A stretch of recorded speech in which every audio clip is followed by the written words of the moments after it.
Aujourd'hui, on a rendez-vous avec Morgane Baffier, qui est une artiste en résidence à Québec à l'occasion du mois multi. Elle va nous parler au Café du Faubourg, au Café de l'Ascenseur, de son spectacle performatif Going Down the Rabbit Hole, qui sera présenté samedi. Est-ce que tu pourrais me parler de Going Down the Rabbit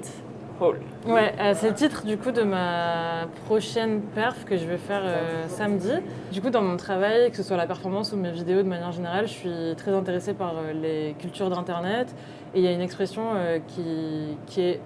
Internet Rabbit Hole, qui veut dire un peu quand on commence à creuser et se fondre dans une espèce de niche sur Internet, ça peut être n'importe quel sujet, et qu'on commence un peu à devenir plus ou moins obsessed avec ça, et qu'on va vraiment tomber d'un lien à un autre lien à un autre lien, et de manière générale c'est quelque chose qui m'arrive souvent. Du coup donc ça vient de cette expression là, et Going Down the Rabbit Hole, du coup ça vient de à la fois une expression sur internet qui signifie se plonger un peu sur un sujet, et c'est aussi une référence à Alice au Pays des Merveilles, puisqu'en fait je vais parler du paradoxe de la Reine Rouge, qui vient justement du livre de Lewis Carroll, où en gros c'est l'idée que ça vient de cet univers un peu absurde où à un moment il y a Alice et la reine qui courent, et en fait Alice se rend compte que le paysage autour d'elle ne change pas, et donc elle dit à la reine pourquoi on court et on n'avance pas. Et en gros la Reine Rouge lui répond c'est parce qu'ici, il faut courir très vite pour rester à la même place. Et donc du coup, j'essaye de comprendre un peu dans cette performance les enjeux de l'intelligence artificielle en prenant différents exemples, le paradoxe de la Reine Rouge, mais aussi plein d'autres sujets, du coup, et tout ça en explorant Internet en live, quoi, en gros. Morgane travaille autour de l'intelligence artificielle, un sujet qui la fascine depuis plusieurs années. Je fais un post-master en intelligence artificielle où du coup j'ai commencé un peu à essayer de comprendre les enjeux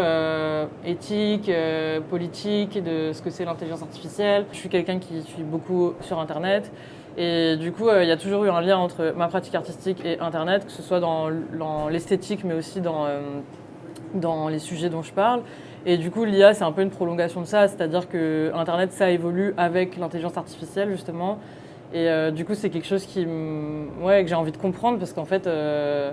suis critique par rapport à l'intelligence artificielle, mais pour pouvoir bien l'être, je pense qu'il faut essayer de comprendre, parce que c'est un peu un espèce de terme qui englobe plein de trucs et qu'on comprend mal, je pense. Son travail, son art, sa performance est aussi politique. Elle cherche en effet à vulgariser les intelligences artificielles et à les relier aux enjeux actuels. De fait, je pense que mon travail est politique de par